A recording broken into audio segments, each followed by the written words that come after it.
तो वेलकम, मैं हूं आपका दोस्त डोलन व्यास। आपका स्वागत है।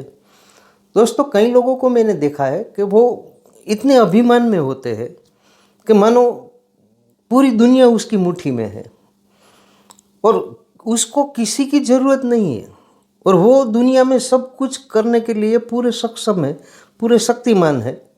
और कई लोगों के पास क्या है, पावर, पोजीशन, पैसा, मसल्स पावर, ये सब ज़्यादा हो जाता है तो वो लोग ये मानने लगते हैं कि मैं भगवान से भी बड़ा हूँ और मैं पृथ्वी की हर एक चीज़ को खरीद कर सकता हूँ। लेकिन ये आपका वहम है दोस्तों। आप एक पृथ्वी पर एक चींटी की भांति ही रेंग सकते हो और आपकी कोई औकात होती ही नहीं है दोस्तों। और ये आप समझते हो कि मैं ही सर्वे सर्वा हूँ और मैं ही सक्षम हूँ, तो ये आपकी भूल है दोस्तों। मैंने कई बार ऑब्जर्व किया है कि एक छोटे से व्यक्ति जिसका कोई वजूद नहीं है, जिसकी कोई हैसियत नहीं है, जिसकी कोई अहमियत भी नहीं है, ऐसी व्यक्ति भी कई बार इतना बड़ा काम आपके आ जाती है कि आपको लगता है कि नहीं, रियली में मैं कुछ भी नहीं हूँ। मेरे एक फ्रेंड्स है, आपको एक दो उदाहरण मेरे जहन में आया है तो आपके साथ शेयर कर दूँ। मेरा एक फ्रेंड्स है, उसकी बीवी अनकॉन्शियस होके गिर गई थी घर में और वो छोटी बच्ची ही थी उसके पास और कोई नहीं था और घर अंदर से सेफ्टी की वजह से लॉक किया हुआ था। और जब एक दो घंटा बीत गया और जो काम वाली बाई आती है, एक्चुअली वो साफ सफाई सब करती है उस मोहल्ले गली की और ये घर काम भी करती है, तो वो घर काम के लिए आई तो उसने कई बार खटखटाया, कई बार बेल लगाई तो कोई ने खोला नहीं। तो उसने पड़ोस वाली व्यक्ति को बोला और दो चार आदमी इकट्ठा हो गए और उसने कई बार ट्राई की लेकिन कोई प्रतिभाव नहीं मिला तो उसने डोर तोड़ दिया और तब जाके पता चला कि वो बहन वहाँ अनकॉन्शियस पड़े हुए हैं और एक्चुअली वो प्रेग्नेंट भी थे, इसीलिए उसको ये हुआ था। और उसका हस्बैंड है, वो जहाँ जॉब करते थे उसका मोबाइल स्विच ऑफ कर देने की नियम वहाँ था और कंपनी उसका मोबाइल जब्त कर लेती थी तो उसका भी कांटेक्ट नहीं हो पा रहा था। तो सभी लोगों ने उसको, पास वाले लोग ने गाड़ी में डाल के उसको दिखाया हॉस्पिटल को, तब पता चला कि ये प्रेग्नेंट है, वो इसीलिए इसको चक्कर आया है और गिर गए थे। उसके बाद उसको जब बच्चा हुआ और बच्चा थोड़ा बड़ा हुआ मीन्स कि 2 या 3 महीने का ही था बच्चा, उस वक्त वो भाई खरीदी के लिए बाहर गए थे गांव में और वो बच्चे को कफ, जो लंग्स इन्फेक्शन होता है, वो हो गया था। विंटर सीजन में, कोल्ड सीजन थी तो उसको लंग्स में इन्फेक्शन हो गया था और उस इन्फेक्शन की वजह से वो सांस नहीं ले पा रहा था। बच्चा 2.5 महीने का ही था। उसने कई बार ट्राई भी की लेकिन उसका कांटेक्ट नहीं हो पा रहा था उसके हस्बैंड का। तभी एक 5-6 घर छोड़ के एक लेडी थी, वो वहाँ से निकली और वो आई कि भाई क्या प्रॉब्लम है, आप सब इतने घबराए हुए हो। तो बोला कि भाई ये सांस नहीं ले रही है और 2.5 महीने की है। और उस दिन संडे था तो मेडिकल भी फट से नहीं अवेलेबल था, तो वो दौड़ के वो बहन गए, वो बहन जी जाके वो नेब्यूलाइजर आते हैं वो ले आए और उसने बच्चे को यहाँ लगा दिया और उसमें एक ड्रॉप्स आते हैं उसके, वो ड्रॉप्स डाल के उसने इलेक्ट्रिक सप्लाई दे के स्विच किया और वो नेब्यूलाइजर में से वो उसके सांस में गया और उसको अच्छा लगा और रिलीफ हुआ। तब उस बच्चे ने ठीक से सांस लेना शुरू कर दिया और वो बच्ची ठीक हो गई। अब सोचिए, जिसकी कोई औकात नहीं होती, जिसके साथ हमारा कोई संबंध नहीं है, वो आके हमको हेल्प कर जाते हैं। वो काम वाली बाई एक स्वीपर थी और उसकी कोई औकात नहीं थी, कोई हैसियत नहीं थी, फिर भी इसकी जीने की वजह बन गई। और वो जो पहचानते नहीं थे और उसका हस्बैंड ऐसा मानता था कि हमें किसी की ज़रूरत नहीं है, किसी के साथ घुलना मिलना, कोई त्योहार में किसी के साथ प्यार से रहना, एन्जॉयमेंट, सोशल एन्जॉयमेंट उसने कभी नहीं किया था। उसका दिमाग क्या है कि इसी तरह था कि किसी के साथ घुल मिलने की आदत नहीं थी। लेकिन अगर प्यार से आप सभी के साथ जीते हो, सभी के साथ घुल मिल के जीते हो, और सिर्फ हालचाल पूछने से रिलेशन मेंटेन होते हैं, तो वो भी हम नहीं करते। कई बार पास पास के पड़ोस में जो रहते हैं वो एक दूसरे को पहचानते भी नहीं है।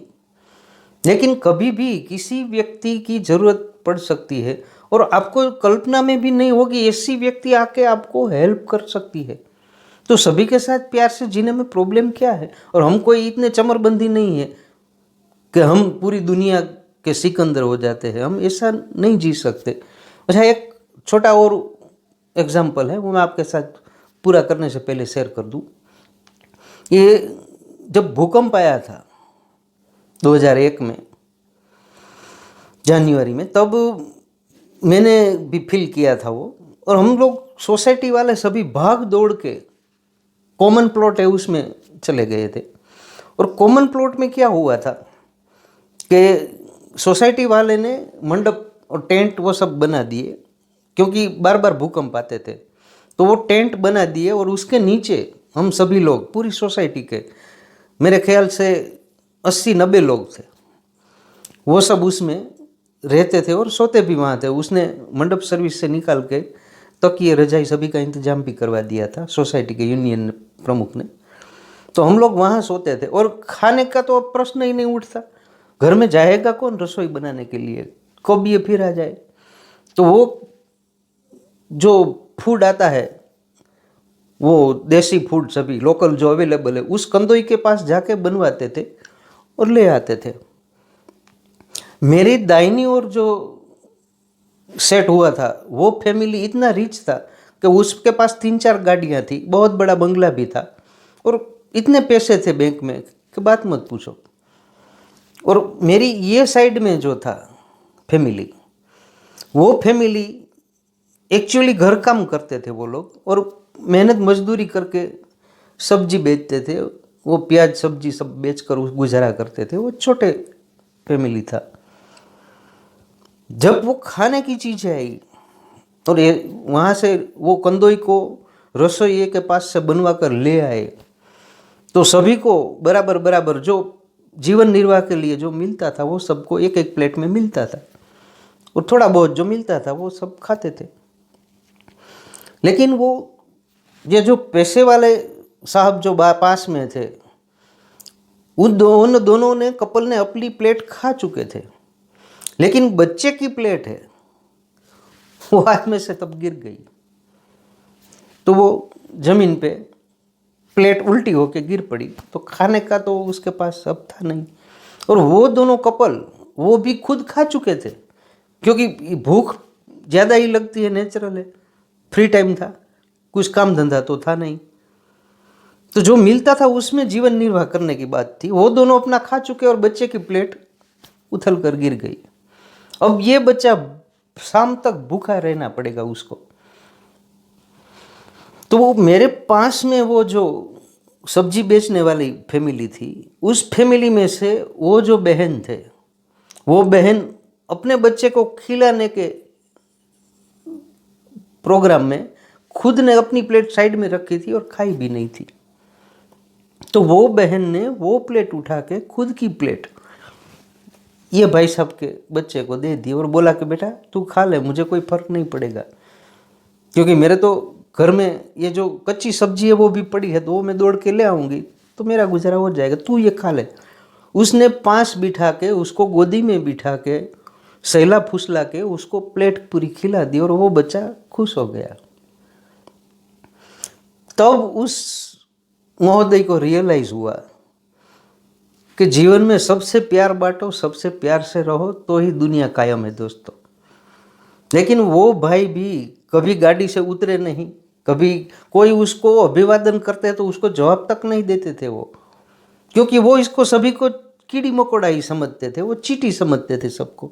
लेकिन वो रो पड़े, फूट फूट के रो पड़े, और उसने उसकी माफ़ी भी मांगी कि बहन आप आज भूखा रहोगे और मेरे बच्चे को आपने खिलाया, हम दोनों खा चुके थे वरना हम अपना खिलाते उसको।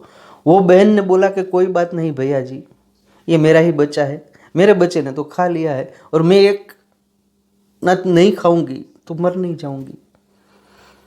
तब उसको रियलाइज़ हुआ कि ज़िंदगी में प्यार से जीने का इम्पोर्टेंट क्या होता है दोस्तों। और बाद में ये सब भूकंप का जो है वो पीरियड समाप्त हो गया, वो दुख का माहौल था, वो निकल भी गया। लेकिन उसके बाद में कई सालों के बाद मुझे पता चला, मैं तो फिर दूसरी जगह शिफ्ट हो गया था और वहाँ का मुझे पता भी नहीं था। तब मैं वहाँ एक बार गया, तब मुझे पता चला कि उसका बच्चे का, दोनों बच्चे का एजुकेशन का जितना भी खर्चा होता है वो अच्छी से अच्छी स्कूल में पढ़ाते हैं, और वो भैया है वो ये खर्च उठा रहे हैं और उसको बहुत अच्छी तरह से पढ़ाते हैं। और उसने कमिटमेंट भी दिया है कि ये बच्ची जब बड़ी होगी तो उसका ब्याह मैं करवाऊंगा। बस ये होती है प्यार की ताकत दोस्तों। हम कोई राजा रावण का भी अभिमान नहीं टिकाता। ये पृथ्वी पर आप देख लो, कहीं जगह भी कोई भी आदमी जो अभिमान करता है वो टूटता जरूर है। तो ये अभिमान है वो कभी मत करना दोस्तों। आप कोई भी स्टेज पे आ जाओ, आप डाउन टू अर्थ ही रहो और सभी के साथ, छोटा हो या बड़ा, गरीब हो या तवंगर, अच्छा हो या बुरा, जो भी है सभी के साथ प्यार से जियोगे तो जिंदगी रंगीन मेघधनुष जैसी हो जाएगी दोस्तों। ज़्यादा वक्त आपका नहीं लूँगा। Thank you.